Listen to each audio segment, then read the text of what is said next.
Japan has hacked the secret to healthy skin, slim bodies, and youth. And it comes down to a few simple habits in the way that they eat. Inspired by my recent trip to Japan and noticing how good my skin looked and energetic I felt, today I've challenged myself to eat like a Japanese and explore some of their daily habits and secrets for longevity.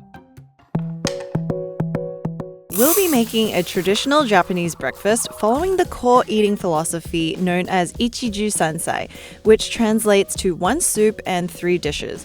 It's not a rule, but more like an eating pattern that they follow, and it ensures a balanced, healthy, and nutritious meal every time.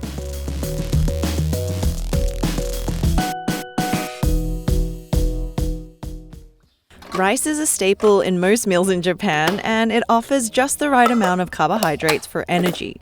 Japanese specifically eat short grain rice, which is more plump, round, and slightly stickier and fluffier, like the ones that you eat in sushi. So eating a little can fill you up for longer, which is a key tip to prevent overeating.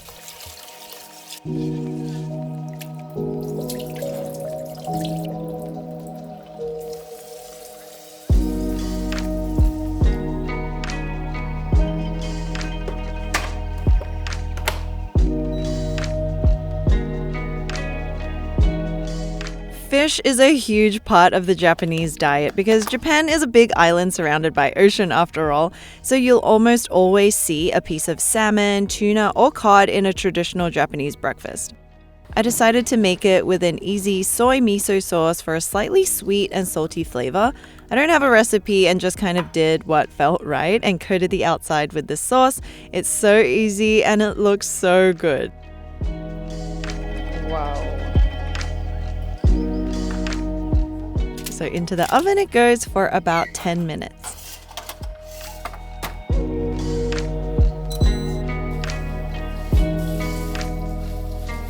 Miso is the most common soup you'll find all over Japan, and it goes with almost every meal. The fermentation in miso helps build healthy gut bacteria, helping with digestion, which then helps with things like clear skin, because like we always say, it starts from within. Each region also adds their own ingredients to the miso soup, making them all slightly different. I always have a tub of this miso paste in the fridge, but you can also find other kind of like miso packets. Both of them, you just have to add some boiling water to make, so it's super easy. Quick taste test. That's actually really good. It's very hot! And it's ready to serve in just a moment. The rice is done cooking, but one thing you always want to do is mix the rice after it's done, and this lets the steam distribute evenly and it separates the grains from either clumping or getting soggy or even getting dry. So we'll leave it for a few more minutes.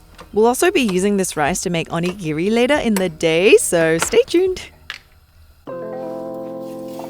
Wow! That looks so good. Wow! Do it. Okay, now for the fun part, Tamagoyaki. This is a very popular egg dish that every Japanese person eats and makes, and you'll also see it in restaurants. It's fluffy and slightly sweet, and this is the first time I'm trying to make it. So I added 3 eggs, soy sauce, sugar, and some water. Then whisk it gently without adding too much air, and this will be nice and fluffy. They normally have a specific pan for this, but you can just use any pan. Start by pouring in just a little bit of the mixture to create a crepe-like layer on low to medium heat. Wait for it to cook and then start rolling it up. It's a little bit tricky. I was watching videos and they just use chopsticks, but I was not at that level. And then you just repeat this. A thin layer every time, and then you just connect it with the cooked egg. And roll. Don't worry about making it perfect because it will all come together in the end. There's a term wabi-sabi, which means beauty in the imperfections and in simplicity. So that's what we're going for.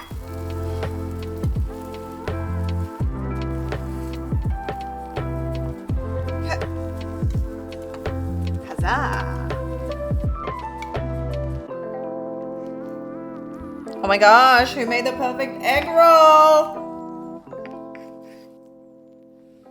Okay, time to plate all the condiments. We're also adding natto, which is fermented soybeans and very popular for the Japanese to eat at breakfast. No beanlets. I found this sweet potato dish at the store. And then pickled cucumbers and radish, which are high in fiber and also helps with digestion. A seaweed salad, and our beautiful rice and soup.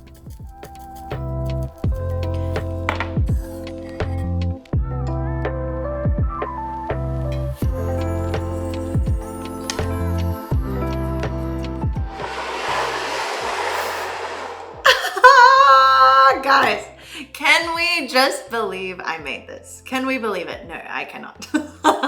So before every meal, you say Itadakimasu. And in different regions, they all have a different version of this. Before you start a meal, you just say a line to appreciate the food. This is a lot of food for me because I normally start eating at lunch. But I do this kind of like natural fasting thing. I don't intentionally try to, but I just eat at lunch. And I feel great from it. So it's not like I'm purposely starving myself, but for a person who normally doesn't eat breakfast, I'm like, this is a lot. So I'd be interested to see how my body feels by the end of the day. If it was like super full from like continuously eating 3 meals a day. Maybe this is just my own bad habits. It's like I don't actually eat 3 meals a day. I eat like 2 and a coffee. In a lot of Asian regions, you actually drink soup first. And this is really interesting. Hold on, let's try it first.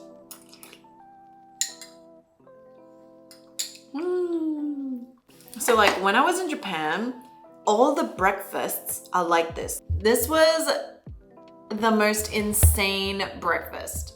We just created this again. I'm so happy because you have no idea. After I had this, I was like, wow, I need to eat like this. Something is not right with my breakfast routine if this is how people eat. But anyway, going back to like how they eat, they always start with soup, which I think is really interesting because it actually kind of like starts the stomach off. It eases it in. There are also ways to eat. You should start with your vegetables, you know, watery liquid foods like soup, and then move on to your carbs. And that way it actually helps your glucose levels throughout the day. So you don't get those spikes because your stomach is already starting to fill itself. And that way you can actually control how much of the carbs you eat. Well, you have cooked it to perfection. Do we see these fantastic ripples? Call me Chef Phil. By the way, my favorite thing is also natto, and I always had it at dinner. I never ate it in the morning. So once again, like having such a huge meal in the morning is just blowing my mind. Tell me below, are you team natto or no natto? Did I make these sides? Absolutely not, but they would. I just got these at like Asian grocery. You can always find them in the fridge. So I'm gonna finish this. For lunch, I wanna make an onigiri. And onigiri is, you know, those like very popular rice balls or rice rolls that have filling in them. And we're still gonna follow the Ichiju Sansai concept with a few side dishes, but for lunch, I think it's a little bit more streamlined, not as, you know, of a spread. That's definitely their breakfast. So I'll see you at lunch. Kanpai! Okay, we're done. Oishi desu.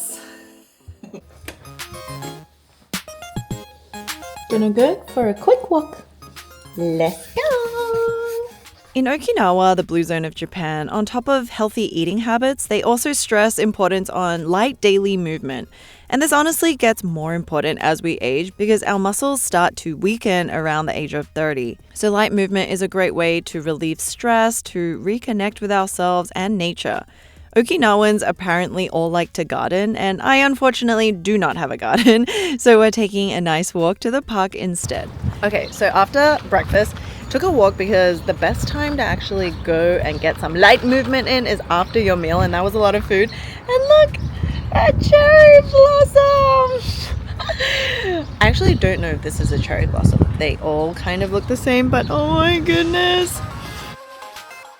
A lot of scientists have already said that walking after your meal will help to regulate blood sugar. It helps with, things like inflammation, acne. Every day you don't have to sweat, you don't have to think too much about it.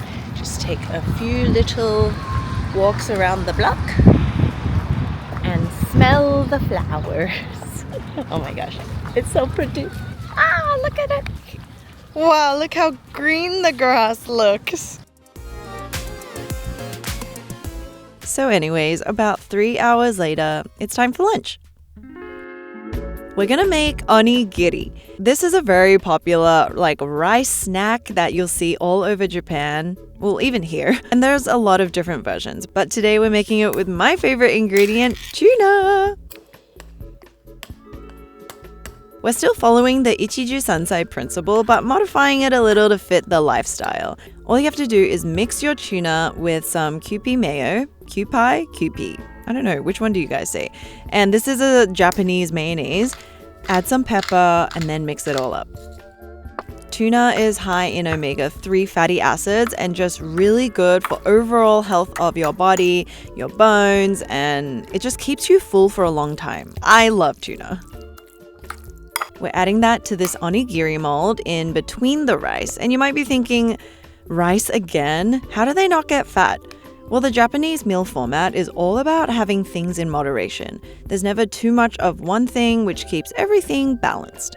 Because I think life is short and we should be able to eat anything we want, but the key is to have things in moderation and not go to extremes. So huge.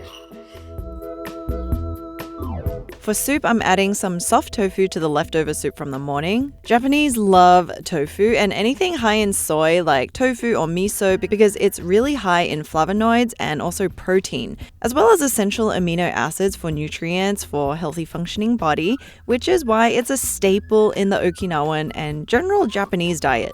So, parental supervision suggested. But this is how all mothers cut tofu, because it's actually so soft.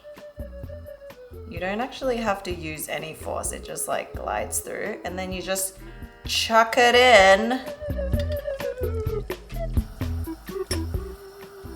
This is a gymongous onigiri and one would be enough, but I want to show you, how you buy it in the store and then there's it's wrapped up nicely and then you pull the plastic away. You can actually get these kits. So let's make one like this so you can package it for the day if you go out.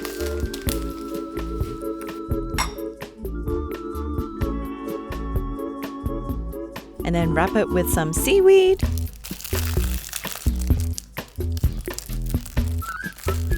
Bing! Our own onigiri.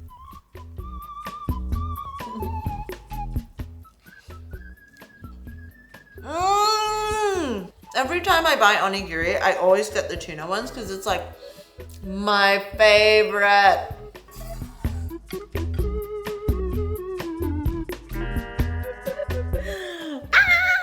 Surprisingly, I am hungry. What did I tell you about when I eat in the morning, I get hungrier early?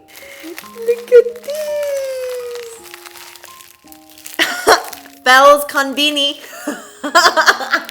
Lunch for one. Once again, it goes back to the same philosophy. You're supposed to have a soup and sides with the main rice dish. The tofu adds such a nice silky texture to it.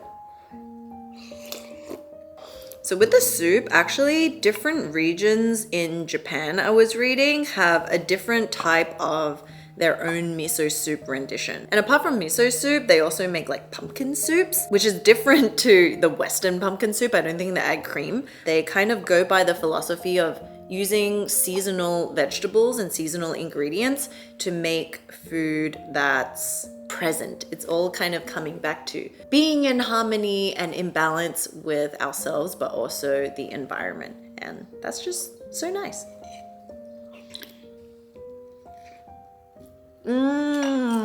Oh, actually, I'm not eating alone.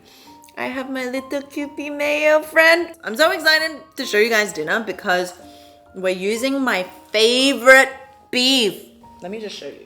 Okay, So this is the beef with onion in sauce that you guys have to try. It's the Yoshinoya brand, which is legit because when you go to Japan, you'll see them everywhere. It's kind of like a chain place where you go in, you press your little ticket, and then you just sit there, and you'll always see like so many people because it's delicious. And this is legit the beef that they export, that they sell there. And you can get them on like most of those online kind of, grocery stores. We actually have a code for you guys for Yummy Buy. So it will be on screen somewhere. We don't make any money off of it. It's just like if you use that code for the first time, you also get $10 off. But you can find a lot of Korean and Japanese groceries. And depending on where you live, you can also get it same day delivery. This is what Thomas and I use most of the time. And then a bunch of like snacks, and there's also Japanese beauty and K-beauty. Honestly, they have everything. It's like one-stop shop, all your Asian needs.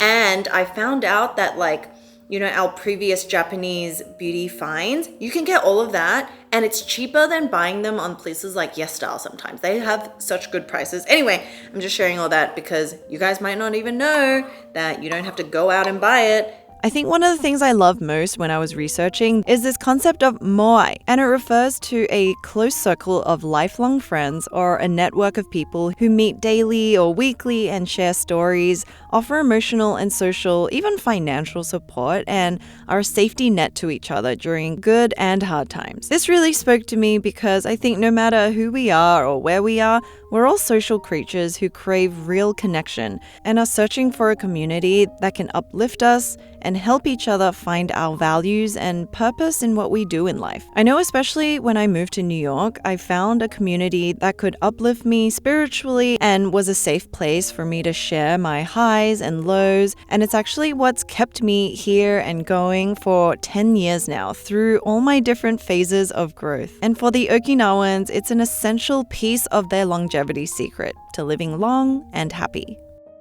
Demolished! It is dinner time, and we're gonna make niku udon, which is beef udon, one of my favorite things. I'm so excited because I love noodles and I loved thin sliced beef. Udon has a unique chewy texture that they call mochi mochi. Udon. It's nice and thick and can absorb flavor from the soup compared to other thinner noodles like Japanese soba. It's made from wheat, water, and salt, and it lets the broth and the flavor toppings really shine. So I'm gonna assume one frozen udon is for one person. So it feels so cold. So 2 blocks for Thomas and I, unless we don't cook for Thomas. The soup base is normally a dashi, which is a Japanese soup stock. You can find all types of easy soup bases like this where all you have to do is add water. So it's super easy, and one of the things I love about Japanese cooking at home, it is really simple. If you wanted to make it from scratch, it's just kombu, which is kelp, and some dried bonito flakes.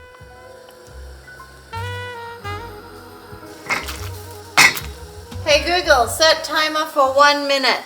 1 minute. And that's starting now. Whoa, it cooks so quickly. It's already soft. I also think I'm just gonna add some mushrooms that we have in the fridge because that'll go well with it.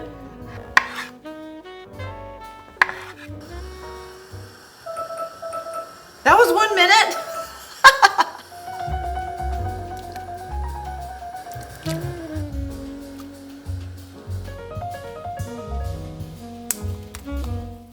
It'll give it some more umami.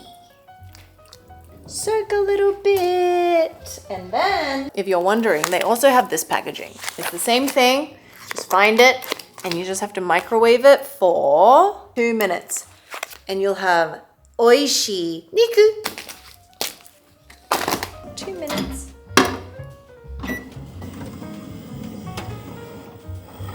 Oh no, my feet.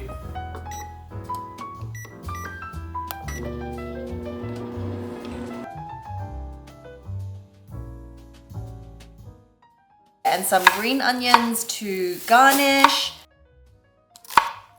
Let the knife do the work.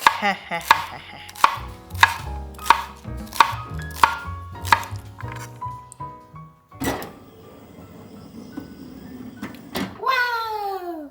when you see this steam hole has like burst open, it's ready. Assemble it all together and top with some spring onion and voila. Look, the noodles have changed color a little bit.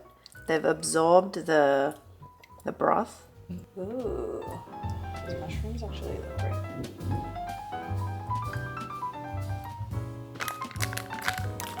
Oh, look at that good soup.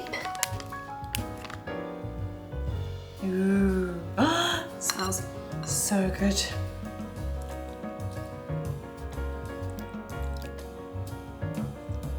And then this like soupy situation that came in the packet is what makes the soup so good as well. So you want to add a little bit.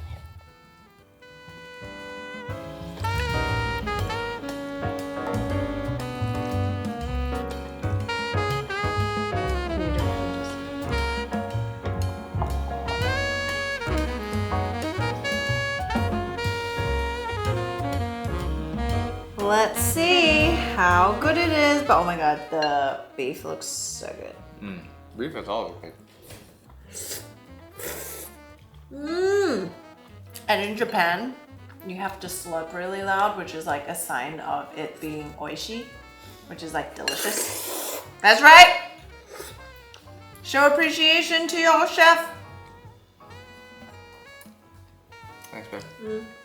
So, babe, there's this concept in Japanese called hara hachibu, and it means eat until you're 80% full. So that's like their way of eating and their food philosophy. And I feel like it's probably what keeps them so healthy. You know, every time we go to Japan, we actually never feel terrible. But like when we go to restaurants here or like anywhere else, we're like limping out of the restaurant because we've just like overeaten. We have food coma. There's like too much like carbs or like starch. But we never feel like that even though we eat so much in Japan. Yeah. I think the only thing is I got tired of eating. Oh yeah, because there's just so much to eat. You're just like eating constantly. But it was my epic Japanese breakfast. What is it? Asagohan? Yeah, that just means morning breakfast, right? Yeah. It was a Nihonjin. How do you say Japanese? Yeah, Nihonjin. Yeah, Nihonjin Wait. asagohan. Nihonjin is Japanese person. Oh god. I literally took 4 years of Japanese and remember nothing. Anyway, yes, I had a full-on Japanese spread. I sent him the picture of the egg because it was so good. And he's like, this is the housewife that I aspired for. Yes. Well, you get that for a day. We never get what we ask for. The soup is so good. Yeah, they have a couple of fermented ingredients or like umami heavy ingredients. I forgot our side dishes. Should I get? What if we changed Beauty Within to a cooking show? Then I would get dinner every night. This is not the life that was planned for you. Although I will say, by the end of the day, I am running out of energy to plate it nice. But I feel like I did my job with the noodles, but we just have the leftover radish and we have some kimchi. So although kimchi is not really Japanese, I don't think it really matters as long as you just have like a selection of different condiments that kind of help to like balance the food. And it helps with digestion. So you were talking about prebiotics and kimchi, the best. Open, please. A lot of the fermented stuff is because it helps digestion. What do you like most about the Japanese culture of food? Yeah, it's all really fairly simple stuff, but it's really well done. My first time in Tokyo, the currency exchange rate was pretty favorable, so I felt super rich there. And I didn't drink a drop of water. I bought everything I drank. Yeah, tea. Yeah, like tea, juice, and I bought like the fancy tea too. And the 7-Elevens are so good. So good, yeah. Like I didn't get like the regular oolong. I got this like black oolong one. It was so good. But really, on top of that, I think it's like the tea culture that makes them also super healthy. Because it's got so much antioxidants. Yeah.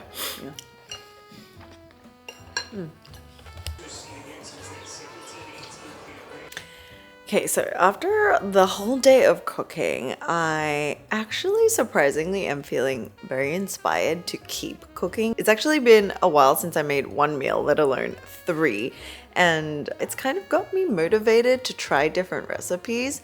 On top of that, I'm just super surprised at how easy it actually was. You know how sometimes it's like you build things up of it's going to be difficult in your head, but it's actually not. So there's that. But in terms of like the actual meal approach, I think it works really well. The only thing is breakfast. Like, I really don't think I'll ever in this life be able to keep up a breakfast like that, because I don't think it works for people who are really busy in the morning, unless everything was kind of pre-made and you just take it out of the fridge, which could. But in terms of like cooking in the morning, that's just not my lifestyle. I'm out of the door at like 8. But what I enjoyed most is kind of just having all the little accoutrements, like the condiments, and the big thing is balance.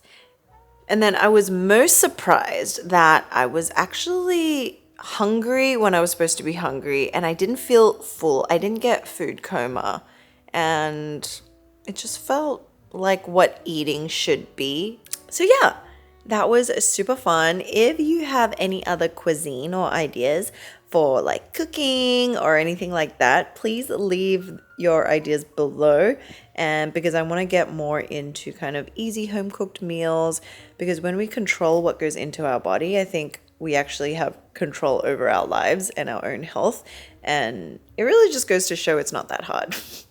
Most of the time, it's just all in our head. So I hope you enjoyed the video and all the delicious meals.